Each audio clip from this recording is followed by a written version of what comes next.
and thought I would try to do a stream. Now, here's the deal. This stream will suck, but because I have a debate tonight, there's a topic that I want to talk about that won't be addressed tonight, in the debate, and thought it was worth talking about. So, because this is a crappy car stream, I know that it will cut out at some points because I live in rural Pennsylvania and we don't have the best 5G.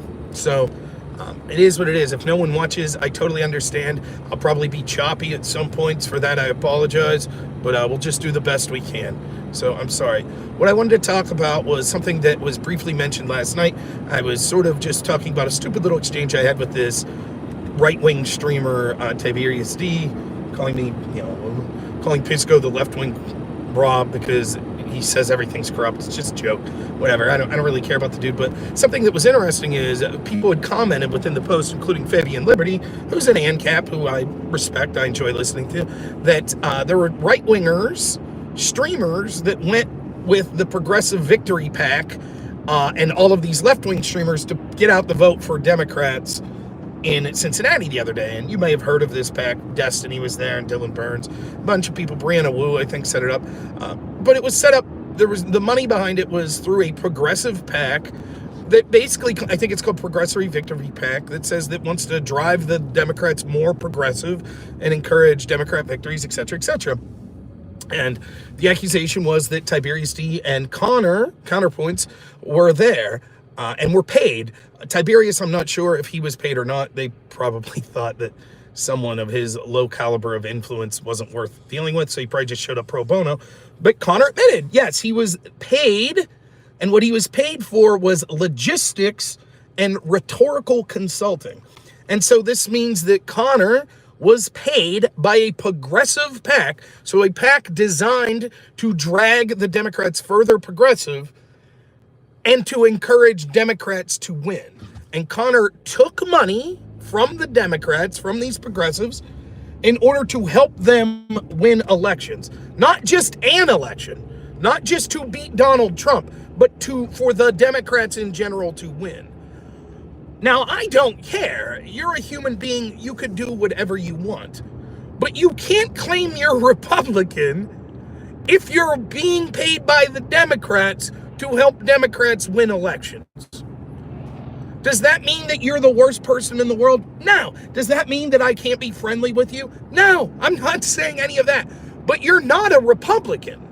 And that's what Conor calls himself. He, in the thread, said, I'm a Republican. You're not. You are not a Republican if you're being paid by Democrats to help Democrats win. Now, I'm probably going to lose you for a second. Bear with. Beautiful day out, though. Say that. We'll get to more of this and why it matters. Okay.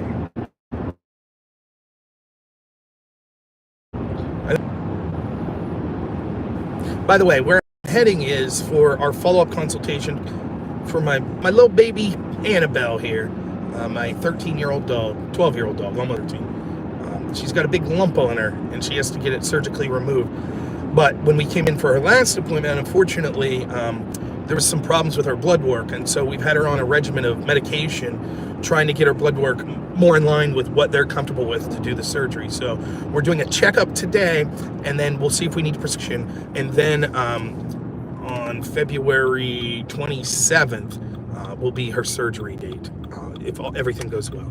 So hoping for a good report today. I'll keep you all posted tonight. I have a debate tonight at 8 p.m. about the double standard of the treatment of the classified documents case. Anyways, proceeding now. Now, there's two separate questions here. Are you really a conservative if you're working for a progressive group to help progressives win? And are you really a Republican if you're working with a Democratic group? So the first question we'll deal with later. The second question is, Republican can mean a lot of things. I understand people have a version of what they think a Republican is. Mitt Romney is a rhino. He's not a real McConnell. Mitch McConnell's a rhino. Like, we can have debates on that, but ultimately I can acknowledge that political parties can shift, and if 80% of the parties voting for a section of that party That's what the party is. So, for example, I liked Ron Paul. I didn't like John McCain. I didn't like Mitt Romney. Conor would say, well, I'm still a Republican because I don't think Donald Trump's really Republican. And I don't think MAGA is really Republicans. Okay, well, I thought the same about Mitt Romney. That's fine. I didn't vote for Mitt Romney. It's fine. Conor maybe won't vote for Trump. Conor's not sure if he'll vote for Biden or not. Let's say he does vote for Biden. Can you still be a Republican and say, but on the presidential race, I voted for Biden rather than Trump? It's debatable, but sure, for the sake of argument, I'll say yeah. That is completely different than getting paid by Democrats to vote for Democrats, to bring out the vote for Democrats. That's not a controversial opinion. There's only two options. If you are a so-called Republican and you are being paid by Democrats to help Democrats win elections, that means A, you're not a Republican, or B, you care more about getting money than you do your political principles. Now, make no mistake about it. If Conor would have said the following, hey, listen, I really don't give a shit about political party. I generally consider myself more Republican, but I think they're shit now. I care more about getting money for my family and myself. I'd say, okay, it's fine. You could respect or not respect that. That's fine, but at least that's an honest answer. But you can't say, I'm a Republican and I happen to get paid by Democrats to help Democrats win the election. Here's other excuses. And what's amazing about this isn't a controversial opinion. Tiberius D said he's heard people talk about rhinos before, but this is beyond the pale. It's beyond the pale. Beyond the pale? Saying if you're paid by Democrats to help Democrats win elections, you're not a Republican. That's beyond the pale? And what it goes to show, I was talking to Fabian Liberty about this, what it goes to show is, why would I ever believe anything any of these people say? It completely destroys their credibility. If they can't even be honest about this, they can't even be honest about the most blatant of things. Dude, if you're paid by Democrats to help Democrats win, you're either A, not a Republican, or B, you don't give a shit, you care more about the money than the political principles. It's that simple. That's it. And then people go, well, I had people out the wazoo saying things like, well, what about Bill Barr? Bill Barr says he doesn't like Trump. Okay, is Bill Barr being paid by Democrats to help Democrats win elections? No? Okay, that's not what I'm talking about. But what about George Will? George Will claims he's a conservative and he hates Trump. Okay, is George Will being paid by Biden where he cares more about the money than the political principles? Not that hard. Imagine if you're a Democrat right now and you say, actually, I think real Democrats are the party of slavery. That's who I think they are. The Democrats are the 1920s. These are all fake Democrats. And like the Democrats would say, well, no, it's the agenda of the Democrats changed years ago. Nope. It's not the agenda. I'm the real Democrat. Only I decide who's real Democrats. And so I say being paid by the Republican Party in order to help Republicans win is the real Democrat thing to do. What are you talking about? And they're going all in on this argument. It's absolutely hysterical. Just say the truth. Now, here's the truth. It's a combination of why did right-wing streamers go there? One, and it could be any mix of this. I'm not saying this about Conor specifically. I'm saying this in general. One, because they like the clout of hanging out with big left-wing streamers. And there's an awful lot of right-wing streamers that want to build those relationships with big left-wing streamers because they think it increases their brand. Does that mean you're a terrible, shitty person? No, that's absolutely fine if that's what you choose to do. Shit, am I going the wrong direction?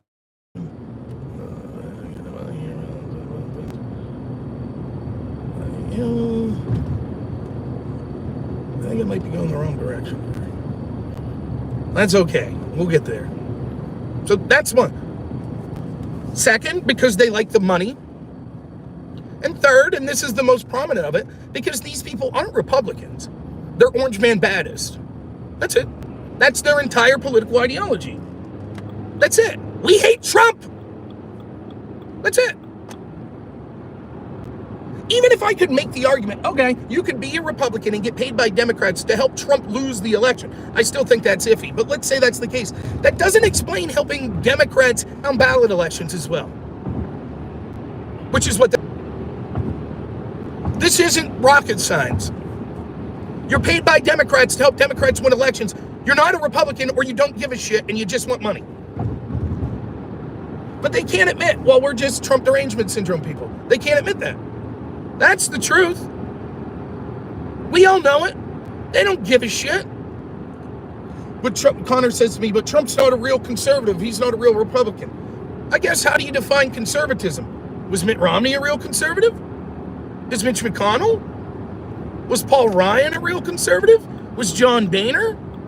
Was George H.W. I think conservatism to me means embracing traditional values while also economically being for small government. Does the party of Republicans that want to be the world police, is that conservative? That spends massive amounts of money, is that conservative? That never really fought in the culture war and says fighting things in the culture war like Trump's done, like, talking about trans agenda and stuff, is that conservative? Under what metric was Mitt Romney a conservative? Just curious.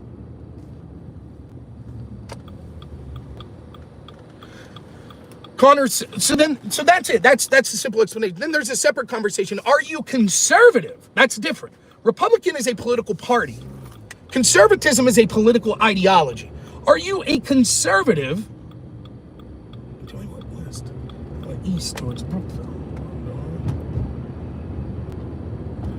I'm so confused here.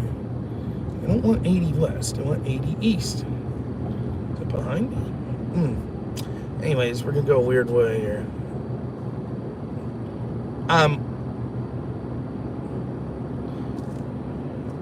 So anyways, the ideology of being a political conservative. Conor may be generally what you would consider a conservative. I don't know. I'll take his word at it. Okay. It's for traditional values, small government. Why would you work? And let's say you say, I don't think Trump meets that definition. Now, I would say objectively, that's true. There are things about Trump that aren't conservative. I totally agree. The massive spending. Yep. Of course, Republicans went right along with that. Nonetheless, fine. Fair enough. Yeah, I agree. I think Trump probably leans lifelong Democrat. I don't consider myself necessarily, I'm conservative leaning, libertarian adjacent, but first and foremost, I consider myself a populist. I've said it for years. I'm not the most conservative person. I support gay marriage. That's not a conservative position. Right. It's more of a libertarian position. Yep. But if you're saying I'm a conservative, okay, well, what does that mean? Who are you embracing? I'm tired of the Republican Party because now they're not conservative because of Trump. When were they conservative? Reagan? But the question remains, why would you then take money for and support, not to go against someone that you say, I don't think he's really conservative. And you can say some of the things he does is conservative, some of the things he's doing is left-leaning, but you're going to hitch your horse and take money from progressives, which are literally the polar opposite of conservatism. You're working to not just help the Democrat Party, but you're taking money from an organization to help them make the Democratic Party more progressive. The opposite of conservatism. And then you say, the reason I'm doing this is because Trump's not a conservative. Make it make sense. You don't like Trump? Okay, let me give you an example of someone that I wouldn't say isn't a Republican who hates Trump and isn't supporting him. John Burke. John Burke hates Trump. John Burke's not going to vote for Trump. I disagree with John Burke. I think it's bad. It's a dumb idea to basically facilitate the election of Biden by not voting for Trump. John Burke still calls himself a Republican. He says Trump's not really a Republican. Okay, we could agree, we could disagree. What John Burke's not doing is going out with Democrat progressive organizations, getting paid by them to help Democrats win future elections. You see the difference? I could disagree with John, but I'm not saying he's a liar calling himself a Republican. Now, again, I can't stress this enough. Conor seems like a likable guy. I've had very friendly conversations with Conor. I'm not saying Conor, he seems like a family man, seems like a decent guy.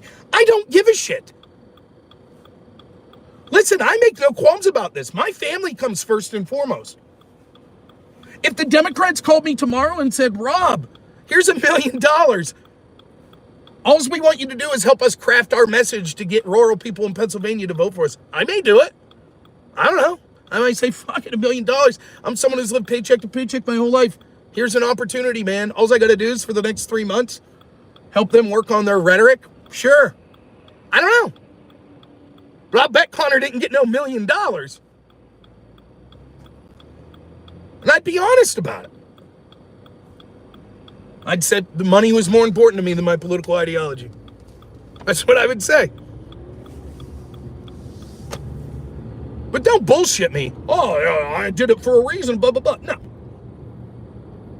And again, to me, the most fascinating part of the story is just watching these people gaslight you. Oh, can you believe Rob? What a purity test. Again, the irony is they're actually doing what they're accusing me of. Rob's got this purity test about what's a Republican and what's not. No, that's what they're doing. They're saying our purity test is Trump's not a Republican. Therefore, we will be paid by Democrats to help Democrats win because we're the real Republicans. I'm making a simple argument. If you're being paid by the opposition political party to help the opposition political party, it doesn't make sense to claim, actually, I'm on this political party. It doesn't. You could say, the Republican Party left me. I'm no longer a Republican. Fair enough. But that's not what you're saying. You're saying, I am a Republican, but I'm going to work and get paid to help Democrats win. Now, another brief example, which no one's brought up, but it's worth saying. Let's say your actual career is doing something, and then Democrats approach you. For example, you're an electrician, and you fix the electric at the DNC headquarters. No, that's not the same thing. You make business cards. The DNC comes to you to make business cards. No, that's not the same thing. But that's not what we're talking about here. And just to watch, by the way, they're almost all left-wingers, right? That are like, oh my God, Rob, this is ridiculous. Of course, they have an incentive to say that. They want right-wingers to help them out. By the way, what was Conor's job? Rhetorical consulting. He said, well, I didn't canvass or anything. No, what you did's even worse. My assumption is rhetorical consulting means his job was to talk to the actual people working for the Progressive Victory PAC and tell them how to couch their language in a way that will get moderate Republicans to vote for them. That's worse. That's helping them more than canvassing. Anyone can canvass.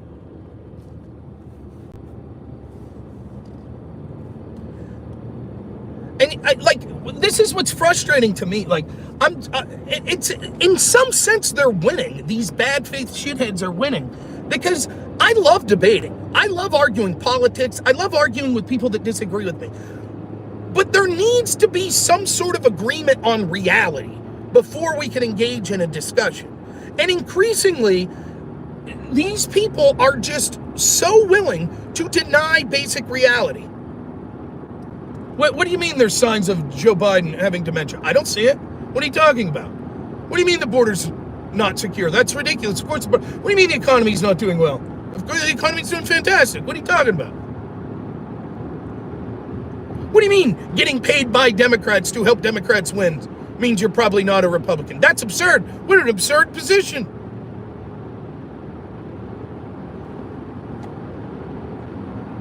I'm just over. What? I don't have, it's beneath me to sit there and argue with these people, and I still do it. What's the point? What's the point of talking to these people? What is the point? What?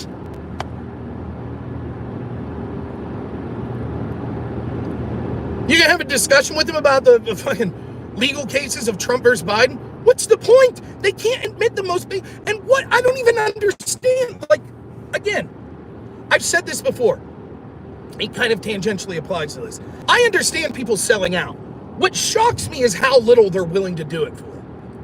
I understand people for some sort of benefit selling their credibility. One of my favorite comedians was Bill Hicks, and he used to have this joke. He hated celebrities that would do endorsements because he thought they were selling out for no reason. He made fun of Jay Leno for it. He's like, you're already rich. Like, what are you doing? But the exception he gave was Willie Nelson, because Willie had these tax problems. And Willie Nelson used to do rolled gold commercials. And he's like, poor Willie, man, selling his soul, fucking selling his credibility. But we give him a pass because he really needs the money. Can't we pass a hat around and collect some money so Willie can stop doing it? But the point he's trying to make is, like, why are you going to, for no benefit, for a benefit you didn't need, why are you willing to sell out your credibility? What's the benefit? What are these people getting? In droves on X from going to... Oh my God! Like, I've heard it all now! Now we have Republicans saying if you're paid by Democrats to help Democrats win, you're not really a Republican. Now I've heard it all! That's beyond the pale! Oh, what a ridiculous... Anyone who's remotely objective sees this and is like, wait, what? Huh? And yet they're willing to throw away all of their credibility on this argument. What's the benefit they get? Again, how hard would it have been for Conor to say the following? Fuck Trump. I think Trump's the head of the Republican Party now, so I don't really identify with the party anymore, and I'll take the money. Fuck it. It'll help my family. As opposed to saying, well, actually, I'm a Republican. No, you're not. You might say it's not your fault. The party left you, not them. Okay. You're being paid by Democrats to help Democrats win. You're not a Republican. Or you just don't give a shit and you like the money more. That's simple. It's that simple. Where are we going to go next? Well, actually, Joe Biden's Republican, they'll say. I mean, sure, he's running as a Democrat for the Democratic president and votes with Democrats, but actually, my definition of things is that he's a Republican. So actually, me trying to get Joe Biden elected is me being a Republican, because Joe Biden's a Republican. That's where we're heading. There she is. Now you guys see Annabelle. Annabelle, we're heading to the doctor, buddy. It's okay, no shots today. Well, they might check your blood. And then the further question of, I'm conservative, but I'm going to help progress. Like, here's something I could do. Like, I was explaining this to Fabian Liberty. I was like, because Fabian's a libertarian, but he disagrees with a lot of the National Libertarian Party. I said, it'd be like me saying, actually, I'm libertarian, but I'm being paid by the Republican and Democratic Party to try to keep libertarians off the ballot everywhere, because I don't like the guy that's running for president as a libertarian. But trust me, I'm a libertarian. I'm just actively working to sabotage them. But trust me, I am one of them. You'd be like, what? What are you talking about? I'm conservative. That's why I'm working with progressives to help progressives win. What? And again, it's not just Trump. It's down ballot. It's to help make the Democratic Party more progressive.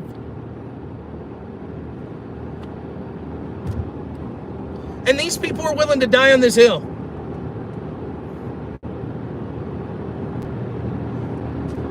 I don't know what to say anymore. Why would I believe anything they say about anything at this point? It's clear, for any reason whatsoever, just to win an argument online, for any minute perceived advantage to their side, they'll say any bullshit, any amount of bullshit. It doesn't matter if it's just blatantly ridiculous. Does not matter. Another thing I thought was funny, broaching. So, last thing I'll say about this. Look, I don't like Tiberius D. I think he sucks. I think he's no talented. I don't think he's necessarily... I don't know if he's a bad person. He seems like a likable person, if I'm honest. But I think he's shit. I think he's a coward. I think he is bland. I think he's not that intelligent. But I don't wish him any ill. I like Conor. I think Conor's a smart dude. He's very likable. I don't want anything bad to happen to these people. But this was a progressive PAC that is designed to get money specifically to streamers, to use streamers to encourage and increase progressive turnout and progressive voting in this country. And that's what conservative streamers or right-wing streamers or Republican streamers are working with. So the next time you see me on a panel and it's 3 right-wingers versus 3 left-wingers, and the right-wingers are people like Conor, who's being paid by Democrat progressive PACs, just remember that when you hear what they have to say. Unlike me, who's not only not being paid by progressive PACs, I ain't being paid by any PAC or any political entity.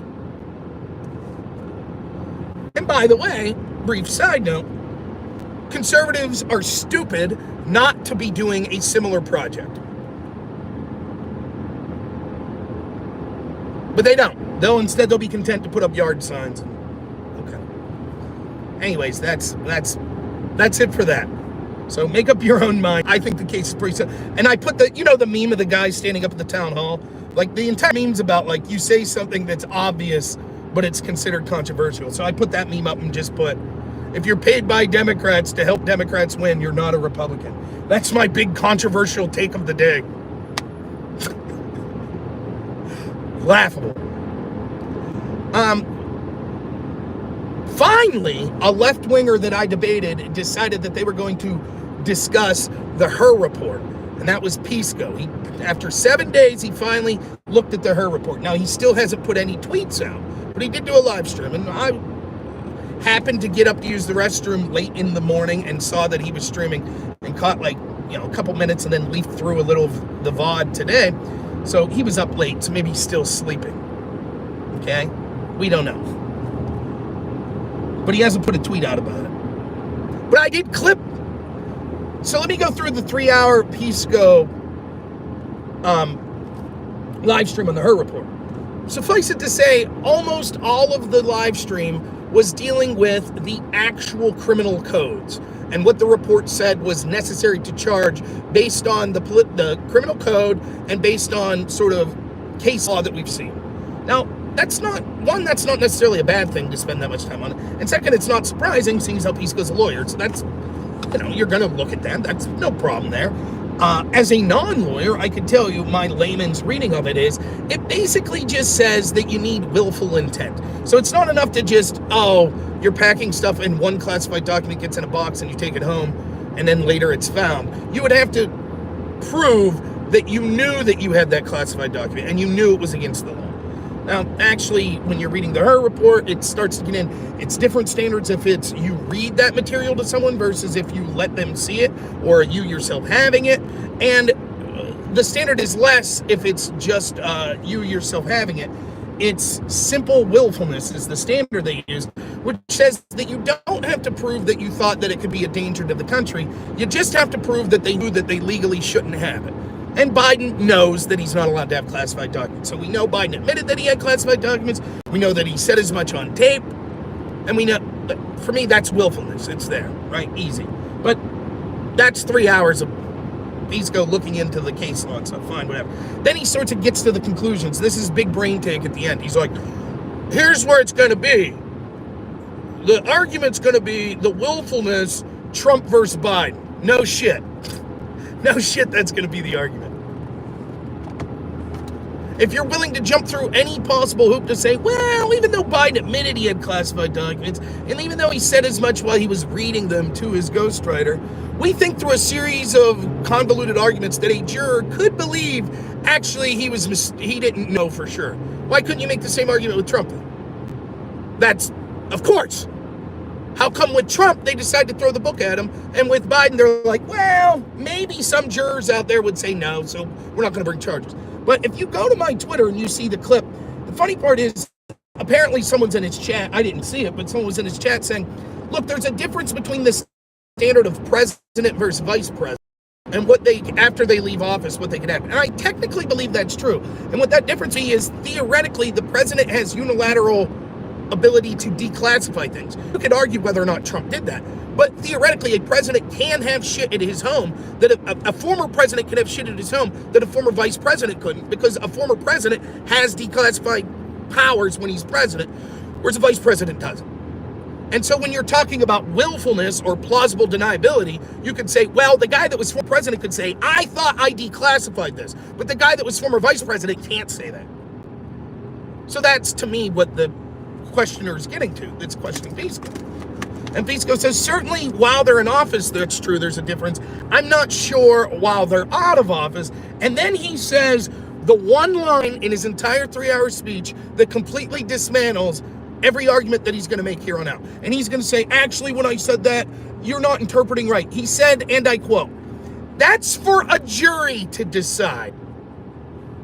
In other words, he's saying, look, you have to provide willfulness. You have to prove that Biden knew and Trump knew that they had classified documents and they weren't supposed to. You have to prove that. And this question of, well, is there a difference between a former president versus a former vice president? And does that affect whether or not they knew that they should have this class? That's for a jury to decide. You're right, Pisco. That is for a jury to decide. Oh, too bad that Biden's case isn't going to a jury. Whoops.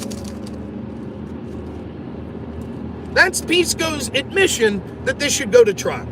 Now, he'll backtrack. He'll say, no, that's not what I meant. That's what he said. And you can watch the clip, and you can go watch the whole VOD yourself and see. That's what he said. And even if you watch like the last 20 minutes of the VOD, you can see Pisco mightily struggling to decide why Biden shouldn't be charged and Trump should.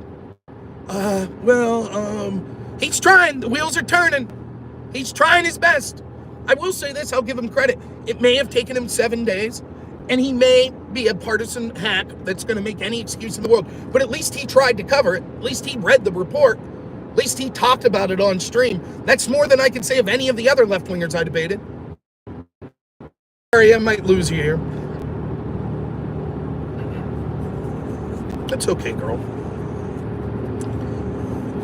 We'll be there soon, buddy. So yeah, I can't wait. So I have a debate on this tonight with, I don't even know what the guy's name is, JC. I think he's going to try to say that his name's Lefty Jesus Christ. I'm not calling him Lefty Jesus Christ, so he can come up with a different pseudonym. That's how that's going to work.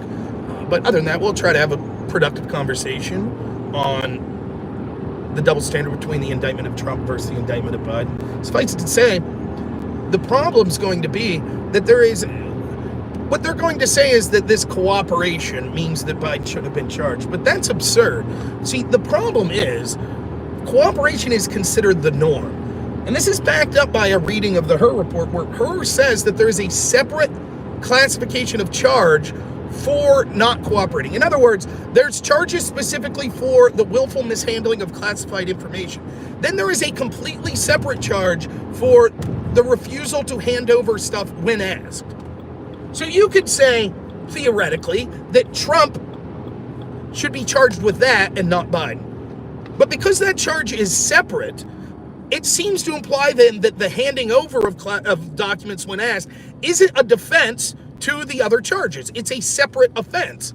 They wouldn't even make it a separate offense if it was just, oh, well, if you hand over the documents, then you're not guilty. Cooperation is the norm. So the idea, right, and like I understand that there is prosecutor discretion to some extent, and you might say a reasonable prosecutor wouldn't prosecute something like this. Vice President Biden leaves. 3 days later, he starts going through his notes and he sees there's classified material. He calls up and says, hey, I found this classified material. It was a mistake. I'd like to hand it back. Yeah, I wouldn't charge. That certainly shouldn't be charged. And you could say, but the letter of the law says he wasn't allowed to take it. But it seems to that point, it's obviously not willful. When you see the documents 6 years ago and you say, oh, that's classified. I just found classified documents in my basement. And for 6 years, you never return them, including when you're going on national television talking about how dangerous it is and how illegal it is for Trump to have these classified documents. And you still don't return them immediately. Separate charge. So the question is, why isn't Biden charged but Trump is? And you know what the answer is. You know why? Same reason Manafort is charged but not anyone in the Podesta group.